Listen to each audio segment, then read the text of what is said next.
challenged our guys to keep playing as hard as they could and play one play at a time. You know, I thought for the most part we did that. There was dips in there. Certainly there was big plays that our defense gave up, and obviously a couple interceptions. Offensively, we threw the ball, I thought, pretty doggone well today with the exception of the interceptions. The running game really never got manufactured, which was going to be a key to the game. Defensively, we were concerned about some big plays. You know, obviously, I think the one happened the third play of the game, which was a missed assignment, and then there was, you know, a long pass and another long pass, and so those things to be successful, we cannot do. It was good to get Robert Priester back in the second half. A disappointing loss, and we'll look at the tape, come back Monday, and get ready to go. So, questions? Just again, big plays that played this defense. How disheartening was it to see it again? I mean, I know you got to probably give them some credit to Mexico, but no, we do. It was disappointing, and we're going to take a look. This game was an entirely different game than the game plan that was you know, we used against Washington State, because the style of offense was significantly different, and what it came down to is some one-on-one matchups, and we didn't have those one-on-one matchups.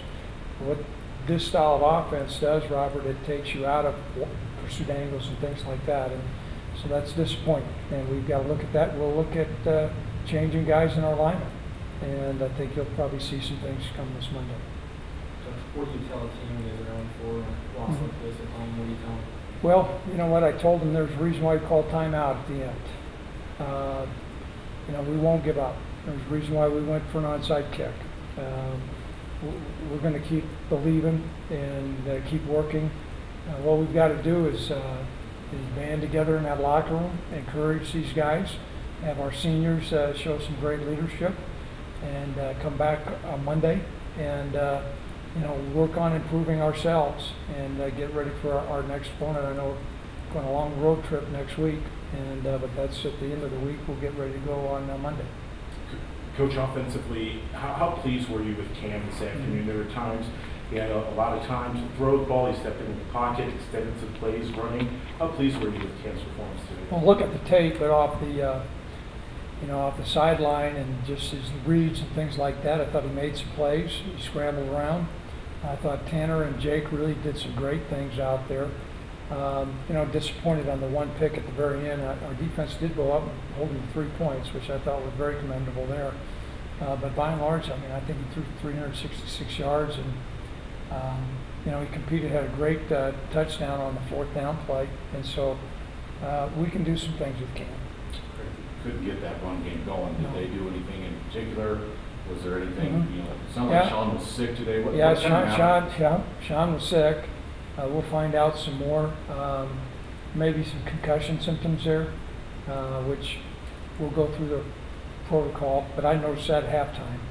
And you know, the running game I thought was really the linchpin for us to really have some success. We needed to get some balance, and we had no balance offensively.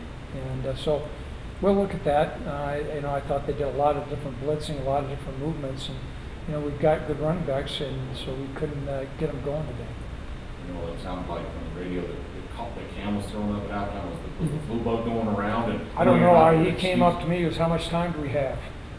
And I thought we had 5 or 6 minutes, and I looked at the clock. We had 3, and we thought we were about ready to play Nick Smith. And so and I don't know if he was overheating. I don't think there was anything that, you know, it was strictly a flu bug or overheating or something. But he came back and got back in there and, you know, competed like a champ. Coach, Brian Hills held out at the end of the first half there. Any particular reason?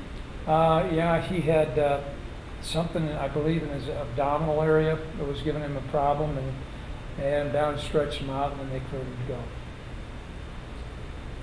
Anything else? Any other news on injuries, at least initially from the training? No one. You know, Tanner Gentry he had some torn cartilage there in his ribs, and it was hard for him to go. We tried to get him back in there, and he could go a little bit. We'll see where he's at, Robert. Outside of that, we'll see what goes on with Sean on Monday. We'll know a lot more. But there was nobody where they came up and they did tell me Sean couldn't go anymore, but there was nobody that they, gave me a report that, okay, it's going to be out 2 or 3 weeks. Coach, how disheartening those first 2 drives, we just had nice drives going and just weren't able to score. You know what? If you let them be disheartening, they're going to be disheartening. That's the thing that we have got to do as a football team is not get our daubers down. Recognize there were 2 big plays that occurred, and we got to remove those and learn from them and stay back in the fight. And so, you know what, as a head football coach, while I was disappointed, I wasn't disheartened, but it is disappointing. And like I said, between coaching more technique and making changes, there's some changes that are going on that depth chart, and we're shuffling through trying to find the right combination. Okay?